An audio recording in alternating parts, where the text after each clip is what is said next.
dear beloved, Boss Mike Cervera.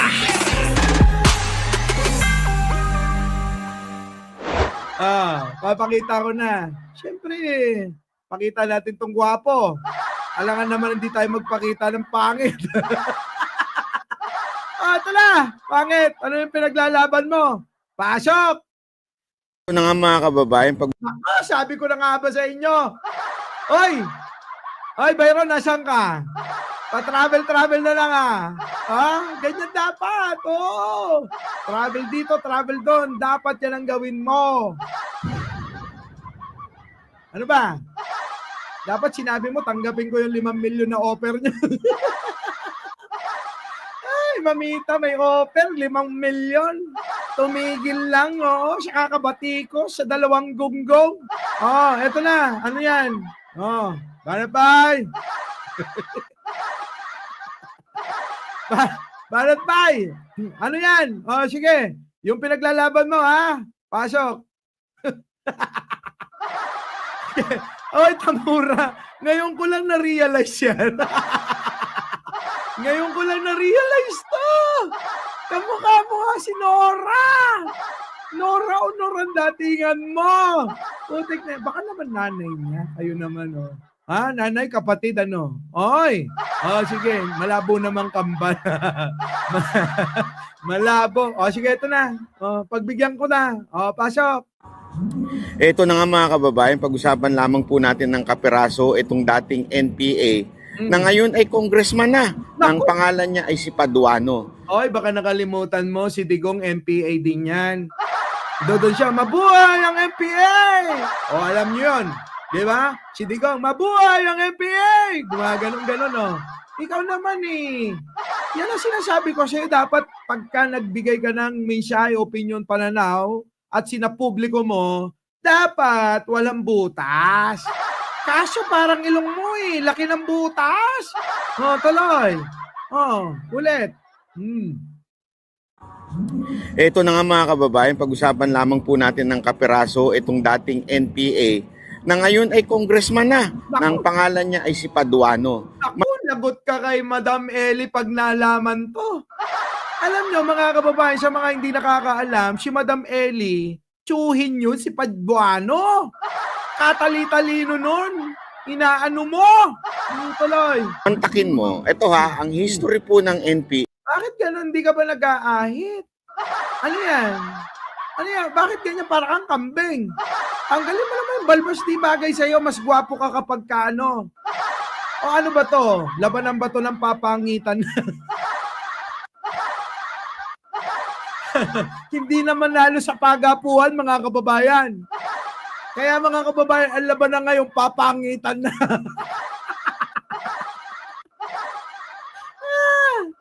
Sige, bigay na natin yung corona. Panalo na sila. Papangitan na labanan nito sige. Joke lang yun Huwag ka mapikon sa akin. Tuloy. Sila ho yung mga mamamatay tao. Sila po yung human. Totoo yan, mamamatay tao ka mo. Di ba si Digong, MPA? Tatasta siya, mabuhay ang MPA! Mabuhay! Ganon din naman yung mga ututa. Mukha kang multo. Bakit naman na-stop niya? Na-stop niya sa itsura mong yan, tuloy. Mayari sa ating mga kapulisan, AFP, at ng kalaban ng gobyerno tong mga NPA na ito. Ako yun naman, totoo naman. At itong unit na kinakasamahan ni Paduano dati, yung hit, yung parang tumitira sa kanila, yung bumabanat talaga mismo. Ibig sabihin talagang mga masasamang tao ito. Talaga naman, masamang tao. Yung mga MPA, sabi nito. Mga MPA, masasamang tao daw kayo. Pero si Digong, mga kababayan, ulitin ko. Dating NPA din si Digong.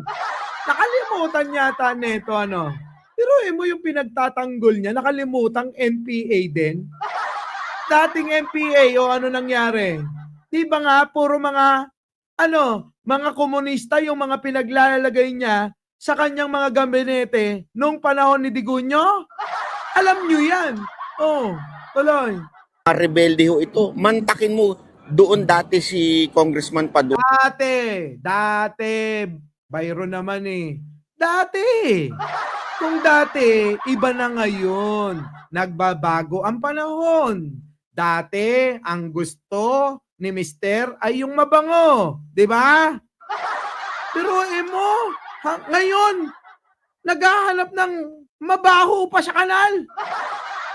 Kumukuha doon sa may baklaran. Ganun lang yun. Nagbabago ang panahon. Dati, pirmis lang doon sa asawa. Tapos, nagbago. Kumuha na ng mas bata. Ay, di ba mga kababayan? Lahat, banat by Byron. Nagbabagong panahon. Kung dati ganun ang pananaw nun, iba na ngayon. Ngayon, sabihin mo yan, kanino? Kay Senator Villanueva. Bakit? Aminado at alam ng lahat ng tao na ang tatay niya ay dating kadre sa MPA. Oh, alam niyo yan, mga kababayan. Ang daming nandiyan dyan sa gobyerno na dati mga nasa makakaliwang grupo. Hindi niya yata alam, mga kababayan. Oo. Diba? Ang dami dyan eh. Oh, si Digong na lang, huwag na tayong lumayo. Digong. Yun, si Digong. Dating MPA yun. Oh, tuloy. Kaya lang, sabi nga ni Ka Eric, kaya siya natanggal sa pagiging NPA, dahil naging bodyguard ng isang matinding politiko. Ibig sabihin, naging balalay. Naging alalay ho ito ng isang politiko. Ano naman dati nga, di ba? Ano ka ba dati? Ano naman si Banat ba? Ano ba dati si Digong? Ano ba dati tayo? Ano namang pagkakaiba yung dati kasi yung pinag-uusapan lagi. Hindi kayo makamove on sa dati. Ang kailangan ngayon harapin yung panghinaharap. Hindi po pwede, lagi na lang dati. Kaya nga hindi umunlad ang bansa. Dahil dati lagi ang kanilang mga tinitignan. Marcos dati ganito, Marcos dati ganito. Kita mo, binago ang ikot ng mundo, naging Pangulo si Pangulong Bongbong. Wala mga kababayan, tandaan nyo to. Hanggat hindi tayo nakaka-move on sa mga nakaraan, mapait man, hindi tayo uunlad niyan. Di po ba? Hindi tayo uunlad nang lagi na lang yung nakaraan natin ang tinitignan. Dapat po, ang harapin natin ay yung kung paano uunlad yung ating pamumuhay. Araw-araw isipin natin, magsipag tayo, maghanap tayo ng trabaho kung wala kayo trabaho. Doblehin ang kayod kung kinakailangan para mabili nyo yung extra na gusto ninyo. May pangarap kayo mag-travel sa ibang bansa. Abay, pinag-iipunan yan. Hindi po pwedeng aasa nyo na lang kung kani-kanino. Aantayin ninyo yung mga mga balikbayan ninyo na mga naghirap doon, nagsipag. Hindi nyo alam kung anong pinagdaanan. Hindi natutulog, hindi nagpapahinga. Trabaho ng trabaho, naninilbihan kung kani-kanino. Tapos pagbalik dito, gusto nyo ilibre kayo. Abay, agbain kayo mata. Mahiya naman kayo, no? Kaya ngayon, balikan ko to. Hindi ito makamove on sa nakaraan ng kung sino-sino. Tayo nga mga kababayan, kinakalimutan na natin ang nakaraan. Nang sa ganon mga kababayan, harapin natin ang pagsubok sa pang-araw-araw. Yun ang totoong buhay ng tao. Hinaharap kung ano yung ngayon at yung susunod na panahon. Di mo gets yun. Bakit? Ano mo magigets yun? Bobo ka pa noon. Diba? Gets nyo mga kababayan, tandaan nyo itong sinasabi ko. Ang panuntunan, ang maayos, matibay, ng panuntunan sa buhay para umasenso, ang tignan natin ay yung hinaharap natin ngayon at sa mga susunod na panahon. Kung hindi nyo iisipin yon at magpapaalipin kayo sa mga masasamang nakaraan ninyo. Hindi makakatulong yun. Tandaan nyo yun. Arang ito, kita nyo. Hindi maka-move on. Galit na galit. Bakit? Dahil hindi nyo kaalyado at hindi sumasang-ayon yung taong tinutukoy nyo ngayon. Hindi sang-ayon si Paduano sa inyo. O anong magagawa nyo? Ganun talaga.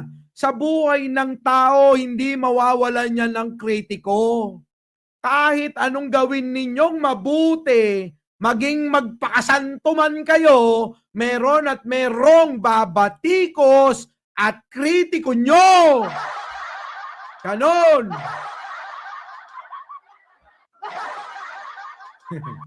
Pagod ako, nag-like na ba kayo?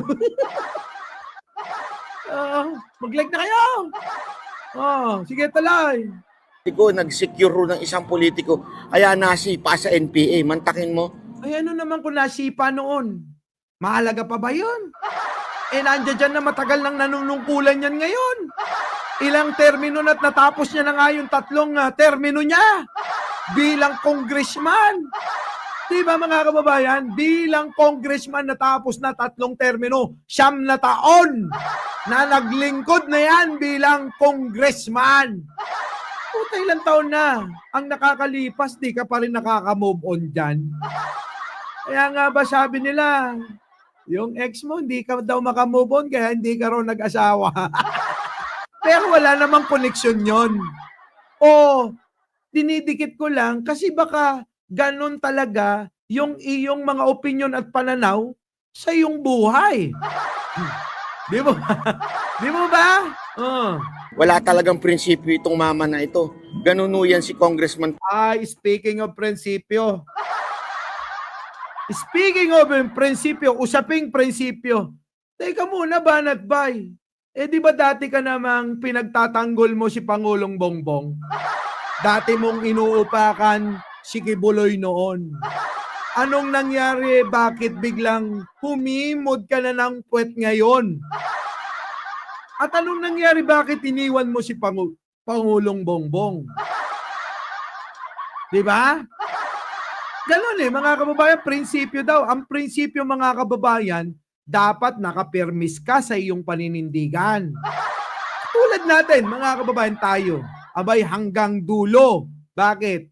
Dahil nandito tayo kay Pangulong Bongbong at niluklok ng taong bayan, dapat nating suportahan, protektahan, lahat ng tahan. Gamitin nyo yung tahan. Nang sa ganon, yung tahan, tumahan kayong lahat.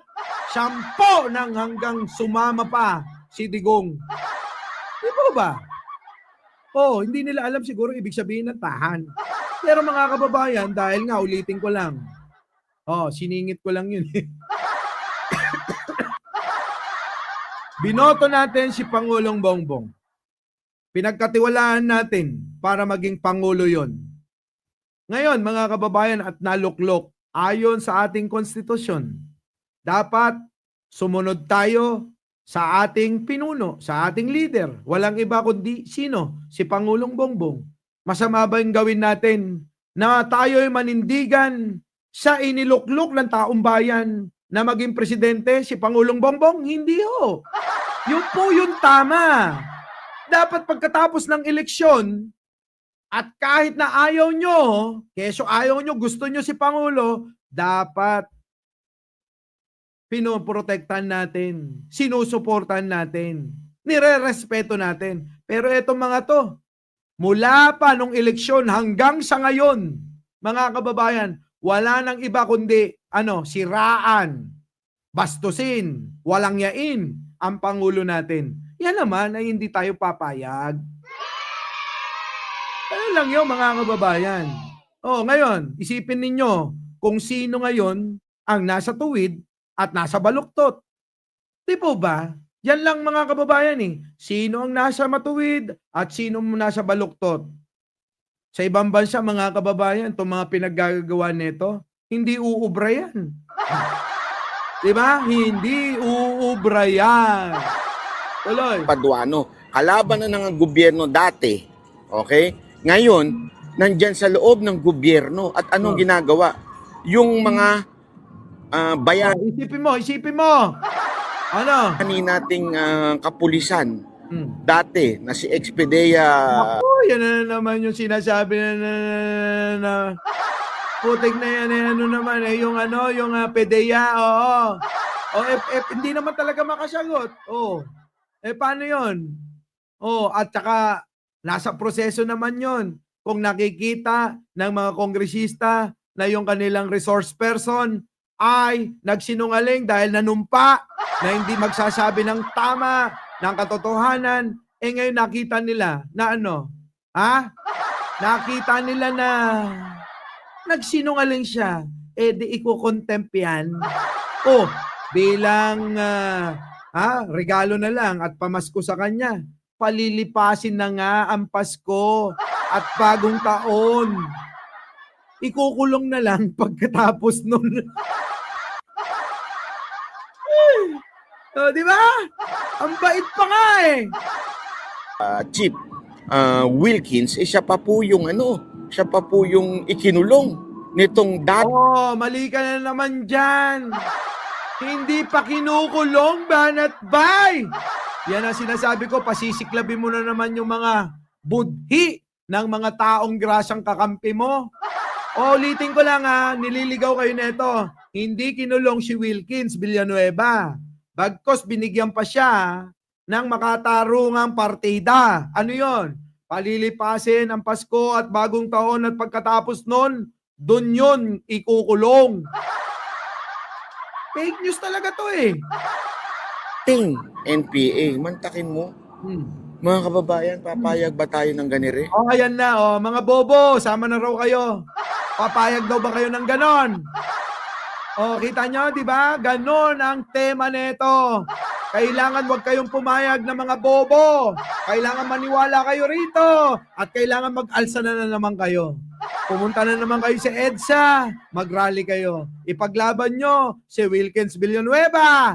Matapos ni Sulaika. Tayo na! Bakit ganito tong mga ito? Tuloy. Buti na lang talaga si Bato nagsasalita at yung isa pang dating retired general nagsalita na rin po, galit na galit. Alam nyo, ako Teka muna. Byron, pwede ba bago mo banggitin uli si Bato, tapusin muna natin yung eleksyon? Ipanalo nyo muna si Bato. Kasi kung si Bato yung gagamitin mo para makapang-inganyo ng mga tao na mag-alsa, lumaban sa gobyerno, muli, teka muna. Wala nang naniniwala doon. Kahit sa'yo. Yung mga nanonood sa'yo, karamihan mga chismoso. Chismoso na lang nanonood dito. nawagan po ako sa mga kapulisan, sa uniform personnel. Hindi ko sinabing magrebelde po kayo hindi ho yun na sinasabi ko. Pero dapat ho na kayong magsalita. You have to express yung inyong nararamdaman. Express nyo daw yung nararamdaman ninyo tulad niyan. Express nyo yung nararamdaman ninyo tulad ni Byron. Yung pag-express ng nararamdaman, dalhin nyo sa EDSA Shrine muli. At doon nyo ipagsigawan. Nagalit kayo dahil ikinontempt si Wilkins Villanueva. Ganon! Diba? Po kayong matakot. Anyway may sinumpaan naman po kayo May sinumpaan kayong tungkulin. Ayan na yung mga sundalo na to. Yung mga sinumpaang tungkulin na kailangan kayo, mga pulis, sundalo, mag-alsa na kayo. Putang gago. Ay, nako. Hirap na sila mga kababayan. Hirap na sila na mapabagsak yung weak leader na tinatawag nila. Kaya alam mo, bantay ka diha. Balita ko malapit nang matapos yung kaso mo Kaya ba lagi kang nasa ibang bansa dahil kapag ikaw ay na verdict sa mga kaso mo, di ka na uuwi, gagayahin mo na lang si Maharlika. Ayos yun, di ba? O, baka naman panahon na para magkasundo kayong dalawa.